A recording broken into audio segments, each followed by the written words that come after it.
My name is Michelle Comer. I'm not Grace, in case you're wondering.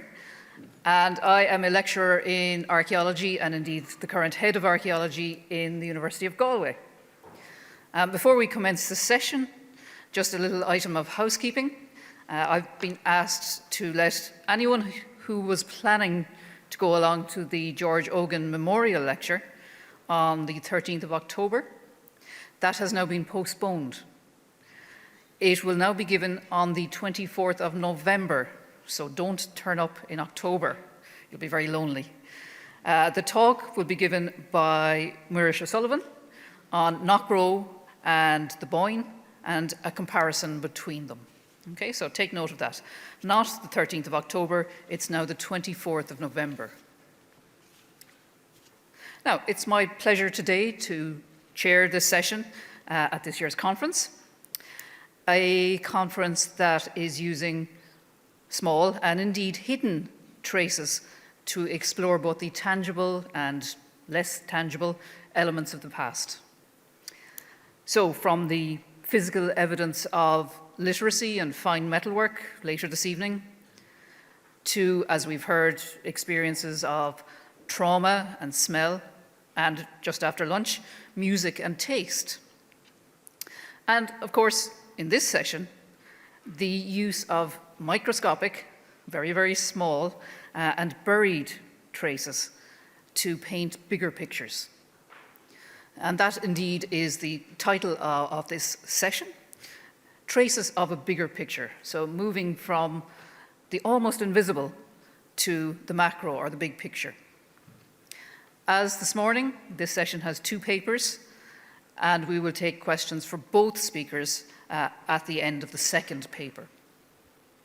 So both of our papers explore how traces can reveal entire landscapes and indeed the communities who populated them. So we're going to start with a paper by Dr. Susan Curran entitled Hidden Traces, Building the Bigger Picture from Below the Ground Upwards. Now, Susan is documentation and survey archaeologist with the Discovery Programme, where much of her work focuses on the Hill of Tara.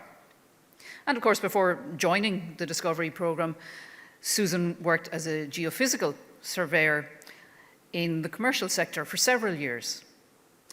She surveyed many different sites across the country, sites of different types and different eras.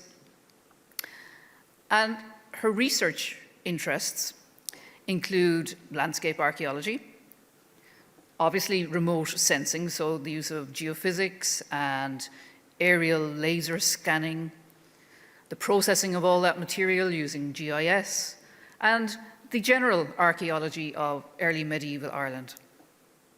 Now, this impressive list of interests and skills is something I hope to take advantage of in the very near future. I'm not sure that Susan is aware of this yet, but I am starting a new research project based in the university in Galway, but partnering with the Discovery Programme. So I have a vested interest in Susan's presentation this morning, and I'm sure you will all enjoy it and take as many notes as I will be. So over to you, Susan.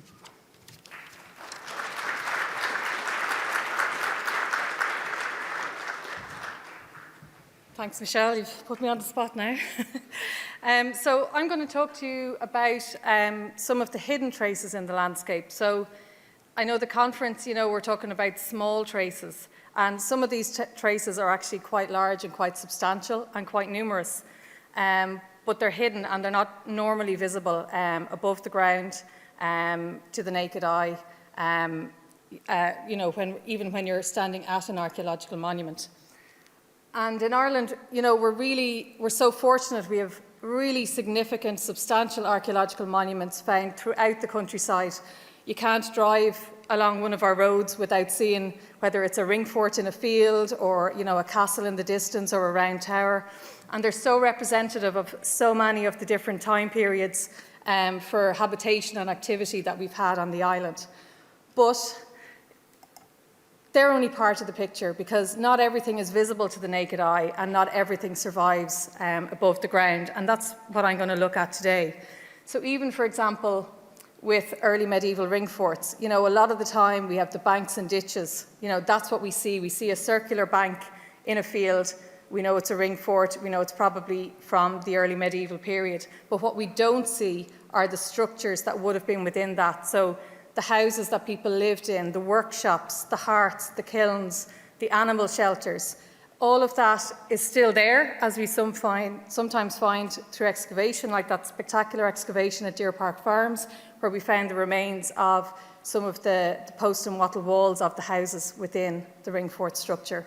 As I say, normally what we see are just, the overgrown banks, and sometimes the ditches, sometimes not, within the landscape.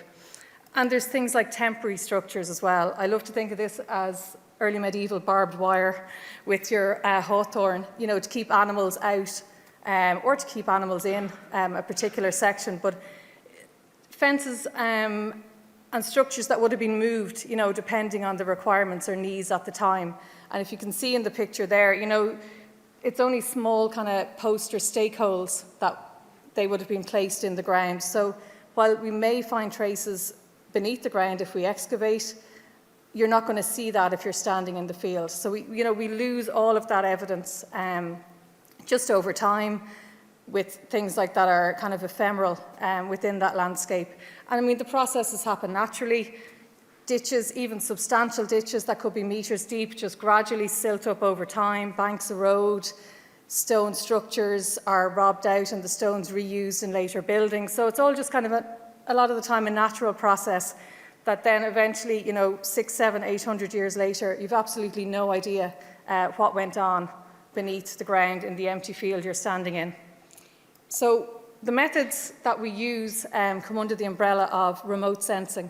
So they're non-invasive and non-destructive and relatively rapid. And for the most part, we would undertake remote sensing as part of a precursor or preliminary research before an excavation would take place. Certainly in the commercial sector, we would have usually a LiDAR survey, large-scale geophysics, for example, looking beneath the ground, and also for research projects. Remote sensing, because it's cheaper than excavation, and you get a sense of what's in the ground before you start trying to dig into it. And normally, a lot of the time, we get spectacular finds, as I hope you'll see and agree with me, through remote sensing, through geophysics and through LiDAR. But a lot of the time, that's lost and it's overshadowed by the subsequent excavation that takes place.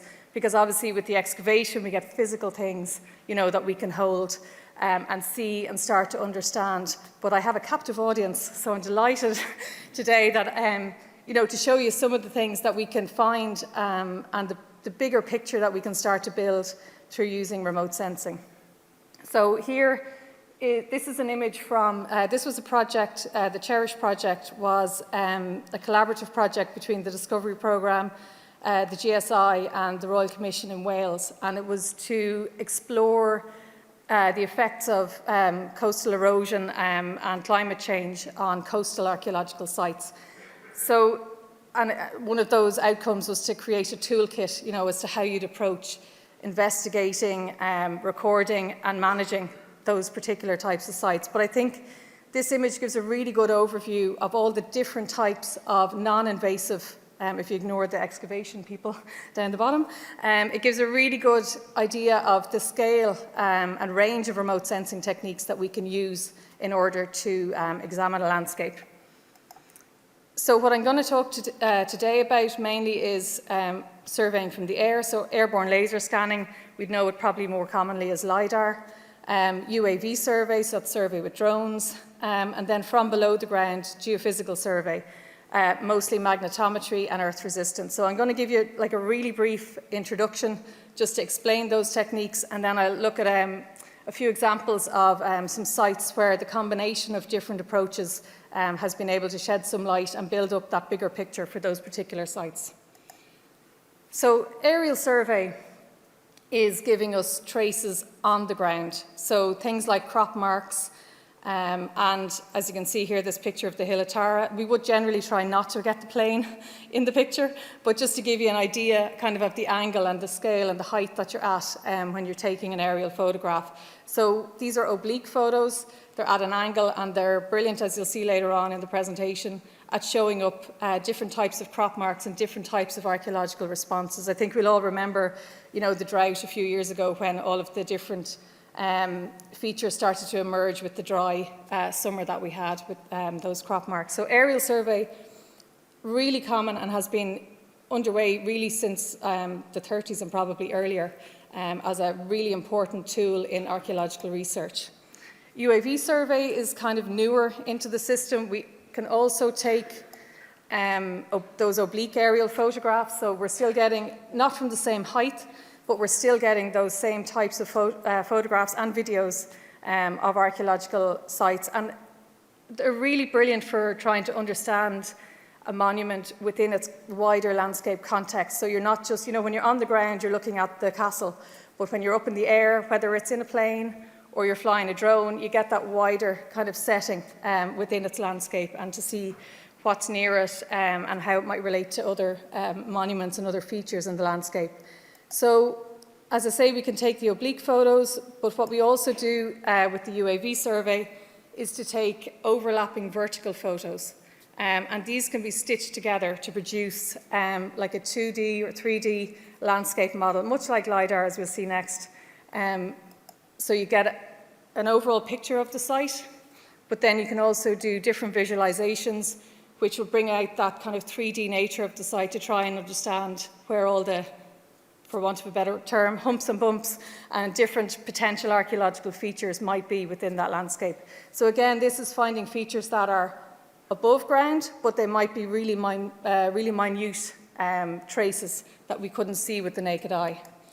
Airborne laser scanning, I'm sure everyone is fairly familiar with at this stage. It was a real turning point, I would say, for landscape archaeology in the last decade or 2 decades. This is, just to give you an example, so this is a recorded monument. The ditch is only about 15 centimetres deep. So often if you're standing in a field with long grass, you may not even notice that. Some of them are much, much smaller, but you can see how clear it is on the LiDAR surface there. Techniques, processing, visualizations have improved so much over the past number of years. So this is a recorded concentric enclosure in Galway. And you can see from the aerial picture, we've a really good, you'd know there's a monument there, it's a bit overgrown, but you can see with the LiDAR data set here, you can see this kind of causewayed entrance feature, and you can really, really see the kind of the different morphology of the monument and the different features that make it up. Similarly with this recorded enclosure in Limerick, and so because it's overgrown, and the thing with LiDAR is because it can penetrate vegetation, we get to kind of see beneath where there's kind of really dense, well not super dense, it won't get through, but fairly dense vegetation, we get to pick out what's lying underneath that. So from just kind of a single circular block that we can see from the aerial images, you can see that it's a bivalent monument, potentially an entrance. And then you can see this kind of, I don't want to say kidney-shaped, I don't know, additional kind of feature to the east of it as well. So it kind of starts to open up and to see different parts to existing monuments, as well as finding new monuments in the landscape as well. And just these images were part of a project that we collaborated on with TII, and the processing, the LiDAR visualizations were done by ZRC Zazu, who are kind of really leaders in that field of LiDAR visualization. So to go beneath the ground, this is where geophysical survey comes into play. So looking at traces beneath the soil, again, that you cannot see above ground at all. And with geophysics, we're using various different techniques to scan beneath the ground. So magnetometry, for example, this is the same technique in both photos, just the cart-based system is kind of a bit more modern and you can cover more ground quicker. Magnetometry is great for finding things like ditches, pits, post holes if you've kind of a good site with good responses. burning. So things like hearths and kilns will come up, and then obviously ferrous metal, which might be of interest to Damien, but often it's a bit of a tractor or something that somebody dropped more recently than that.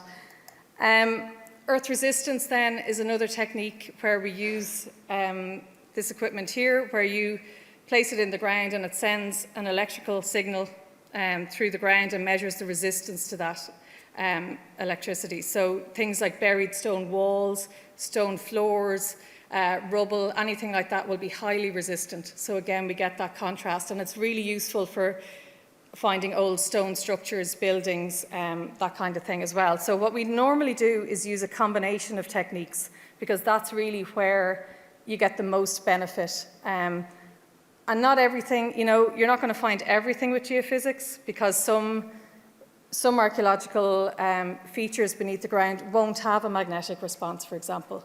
So it's just, you're not guaranteed that, once you have your results, that every possible piece of archaeology that's under the ground is going to be there. But it gives you a fantastic idea of what might be there, and you get a really good sense of everything. But again, just using those different techniques and a combination of techniques is the best way to kind of ensure that you get the most complete picture of a site or a landscape that you can. So I have 3 case studies which are at different scales, just to get an idea of how we use this within archaeology and kind of the impact that we have from looking beyond what we can physically see when we're standing at a site. So this first one in Killucan in County Roscommon, this was part of my own PhD research. I looked at early medieval settlement and I had case studies in Leitrim, Roscommon and Monaghan, and I used LiDAR and I used geophysical survey, targeted geophysical survey at certain sites to look at early medieval settlement patterns. So at Killucan, it's just kind of just outside Carrick and Shannon. So the River Shannon coming up here, Carrick and Shannon here, the Leitrim side, the Roscommon side, and then it's just down kind of below the train station. So the existing records or the existing archaeological features are this church and graveyard, which are thought to be date from the 18th century, but there are references to a church in the early 14th century and references to a church in ruins in 1615. And there's also a holy well which lies further to the south. So if you see it here, we've got, as I say, the River Shannon with the train tracks, the Killucan River kind of comes up around here.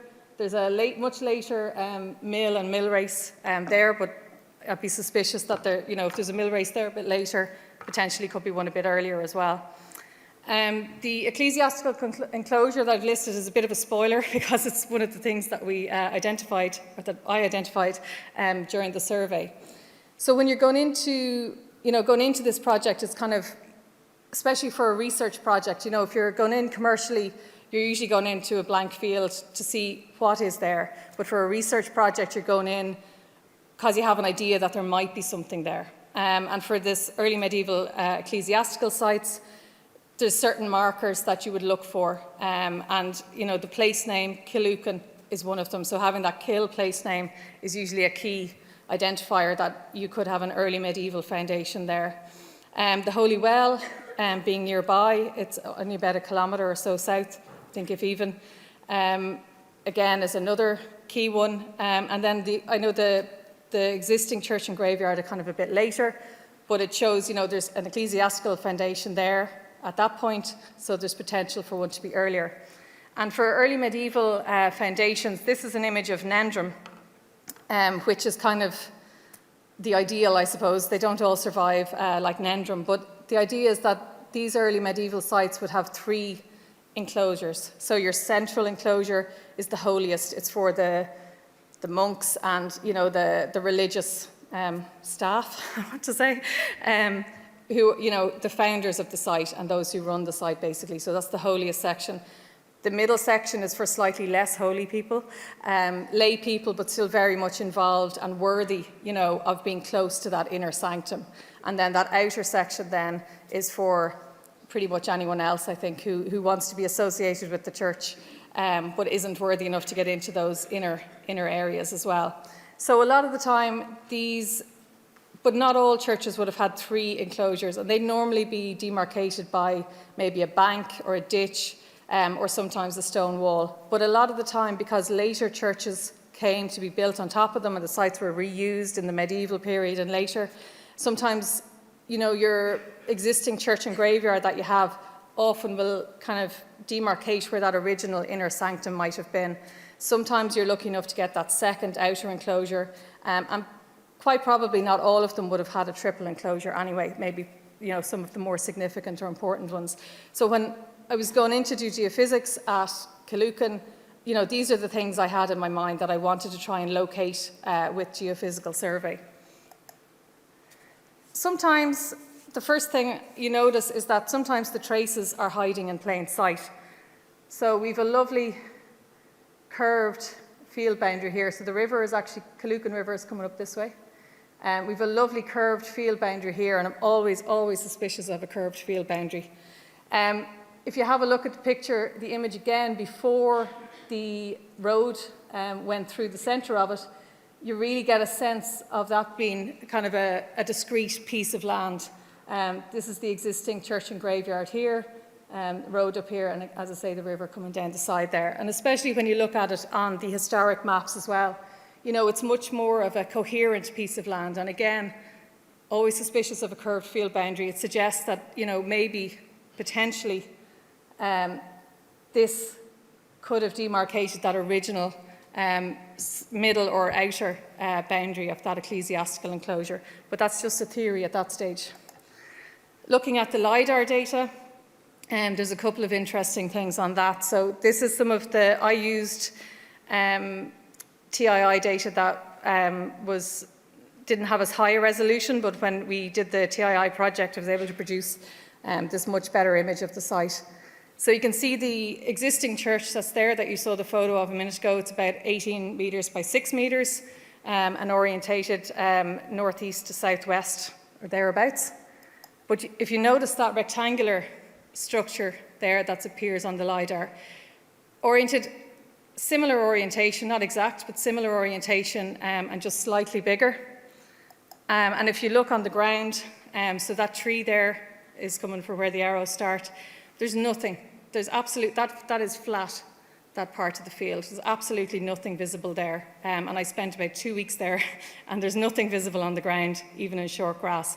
So potentially an earlier church, potentially. I say that with a pinch of salt. But, it's the right size, it's a good orientation, and it's within that ecclesiastical centre. And we do have those records of a church in ruins in AD 1615. So it's possible that they moved, when they rebuilt the new church in the 18th century, that it was potentially moved the location from it.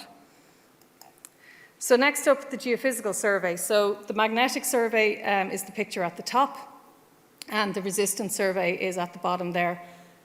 This is just a spring that showed up as low resistance, so I did get quite excited at the start, and then when you look at the historic maps, they point it out. But what's very interesting, if you can see up here, this dark kind of black sub-oval kind of shape here, so that is a positive magnetic response, which is indicative of a ditched feature. And as we saw from the picture of Nendrum, what we're looking for at these is those kind of circular or subcircular enclosure that might mark out, that inner sanctum of an earlier church. It's the right size, again, if you note the orientation, very similar again.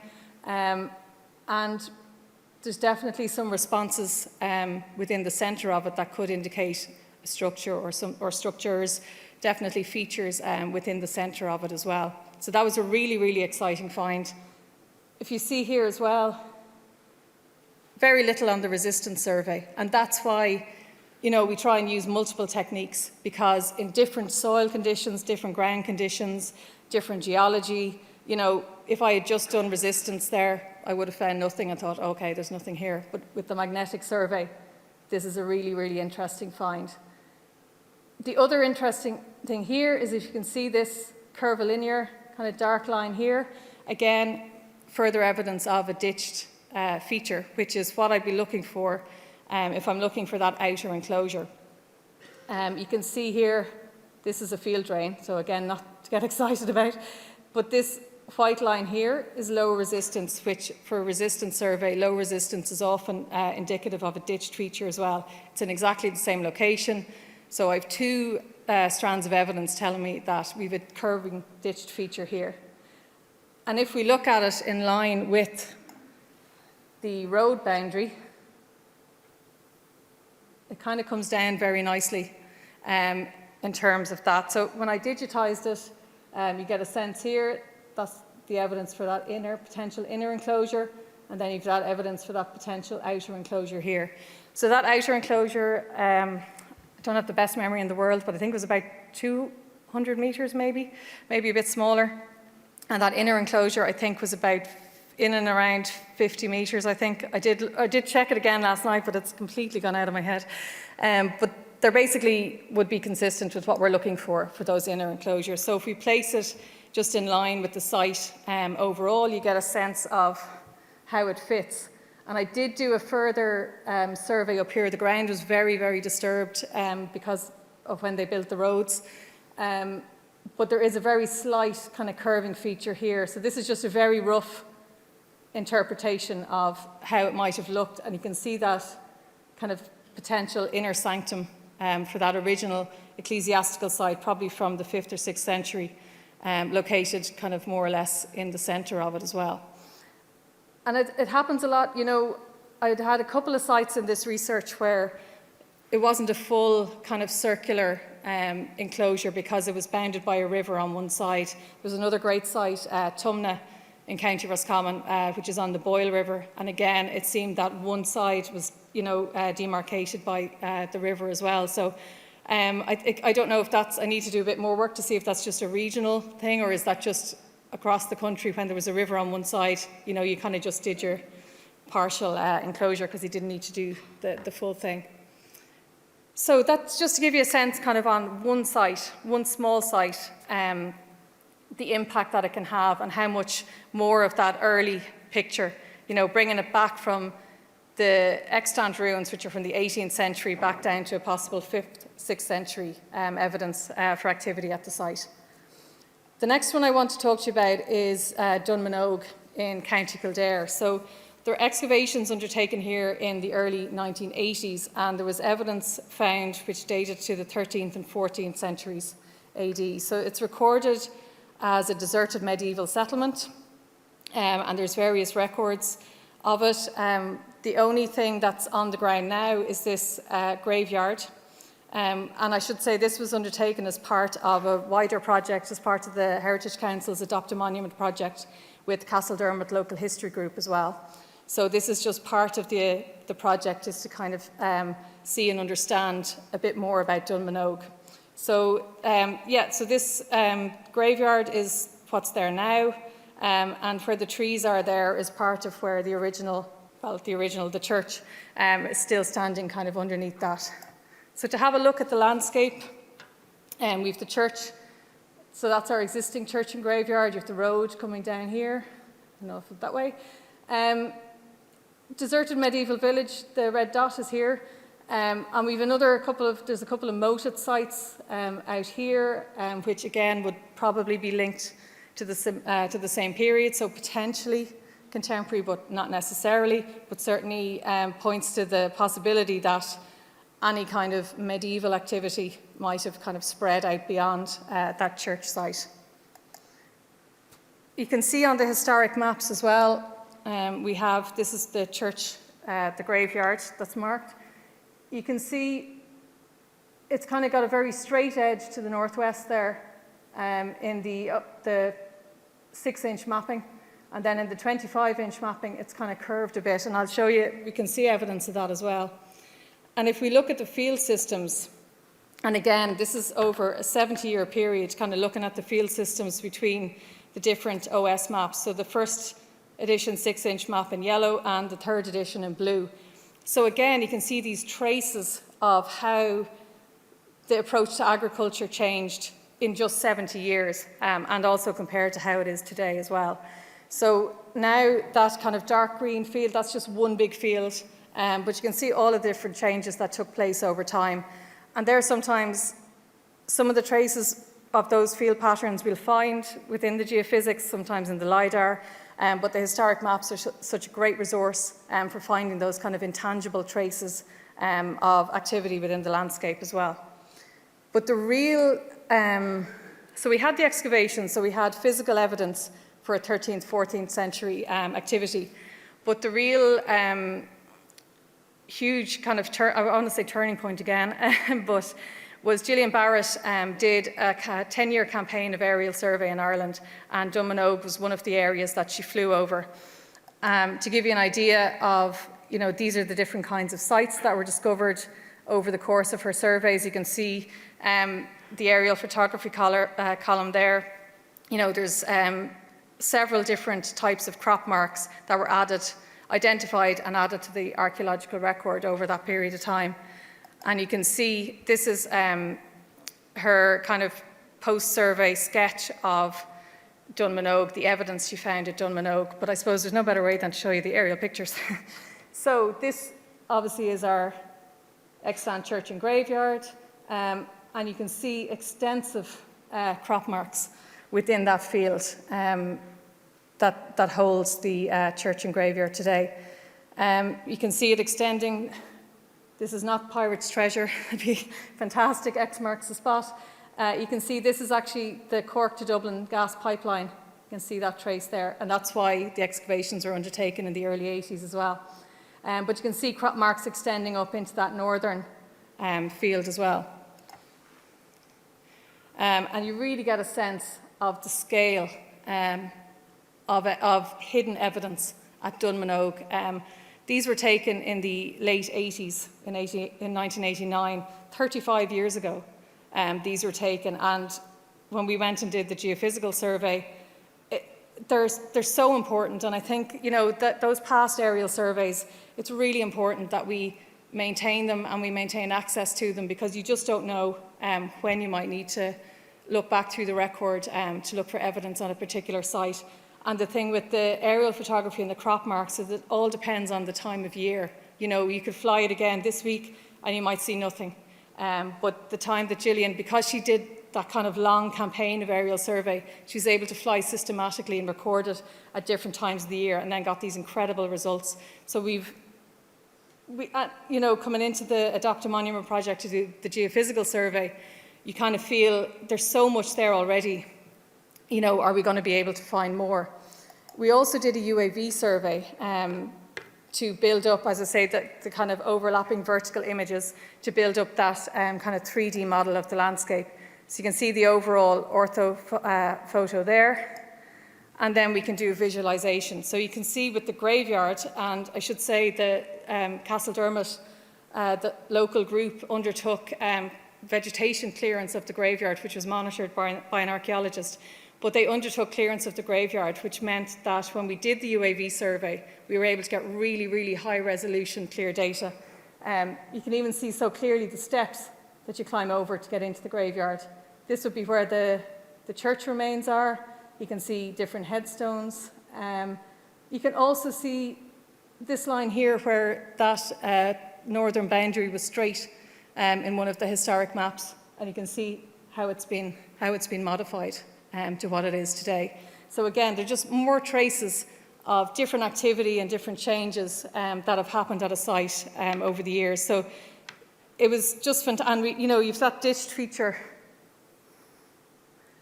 coming down here as well, which again, your curved kind of field boundary or curved features, makes you start to think back to that early ecclesiastical potential for a site like this.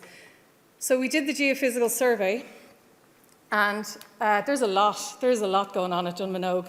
The crop marks were phenomenal, but when you look at the results from the geophysical survey, there's so much there, and it's obviously a lot more complex than the last site we looked at Calucan. There's a lot going on, there's more phases of activity, it's a much larger site and a much larger area. So if we think, actually this again is the Dublin to Cork gas pipeline, coming right through the corner. So the excavations would have taken place up around here. You've your gas pipeline coming through here, and this obviously is our existing church and graveyard here. So if we think again where we have the kind of black lines, that's your positive magnetic, ditched features, just at a very basic level. So I suppose the first job after kind of doing a survey like that is to try and interpret the data. And the first step of that is to identify all of the different features, which is obviously tricky with a complex site where you've got multiple phases of activity going on. So this is the overall interpretation diagram. You can see the green lines here, that's plough lines, that'd be agricultural activity. And actually on John Rock's map from the 1700s, he has a field here known as the glebe, and it's still known as the glebe field today, as I learned from when I gave a presentation to the local history group. So it's really interesting. So from the 1700s, John Rock is referring to it as the glebe, and it's still locally known as that as well. So if we try to break it down into different phases of activity at the site, which again, we haven't excavated. So what I'm looking at is patterns and traces that we can try and identify, just to try and get an idea or a sense of the different features that might apply to different periods. As I say, there's no dating evidence, so we're looking at the patterns in the responses.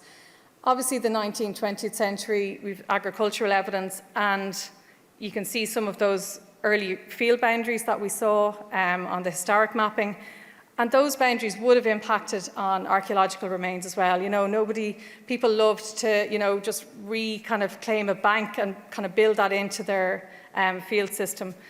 So you have to kind of remember that every different phase will have impacted somehow on the phase before it as well.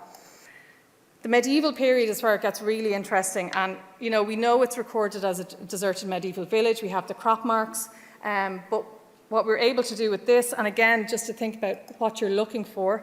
So for a deserted medieval village, we're looking for these kind of property plots, which would have had houses and workshops and different buildings and structures within them.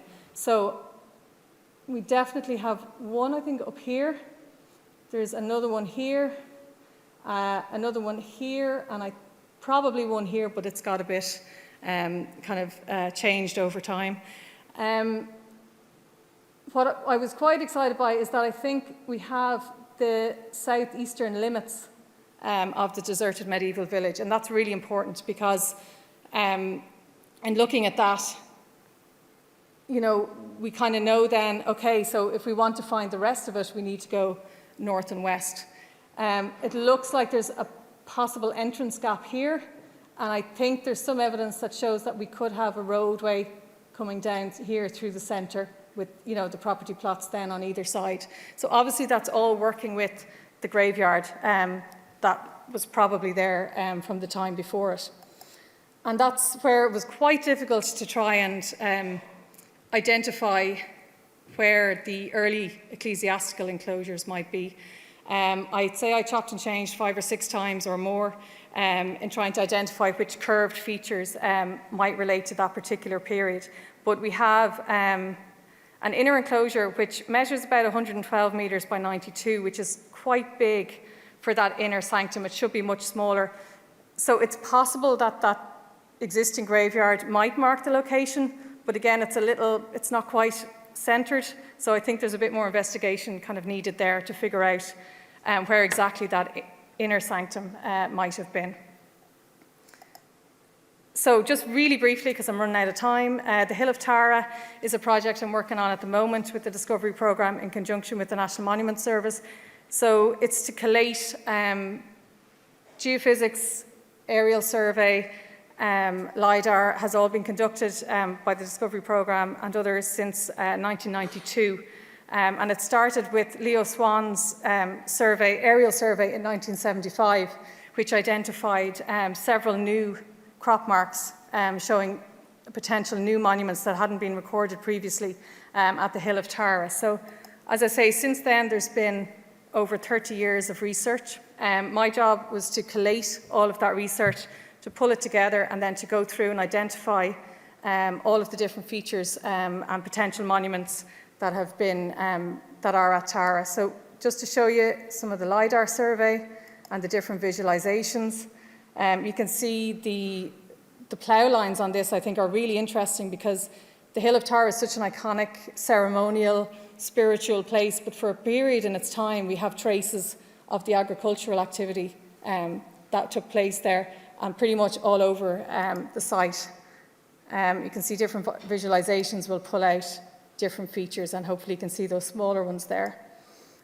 Geophysical survey, we've covered most of the hill and identified a large number of monuments. Probably the most important one, or one of the most kind of striking ones to come out, was the Ditch Pit Circle by Conor Newman and Joe Fennick back in the early 2000s. And this had previously never been known before. But when we start looking at the geophysical survey, you can see there's a lot more buried beneath the surface that we don't see at all. So this is part, as I say, of a wider project to try and identify, you know, the more than meets the eye at the Hill of Tara as well, and trying to collate all of that research undertaken over the past 30 years. So I know I've flown through this, but hopefully you have an idea that, you know, what we're seeing when we stand in a field is literally the tip of the iceberg. And if you're driving past Dunmanogue, you will just see fields and a road. There's absolutely no sense that that whole mix of archaeology, you know, there's a whole village there at one point. But, you know, we're really only getting part of the picture with what we see on the ground. So thank you.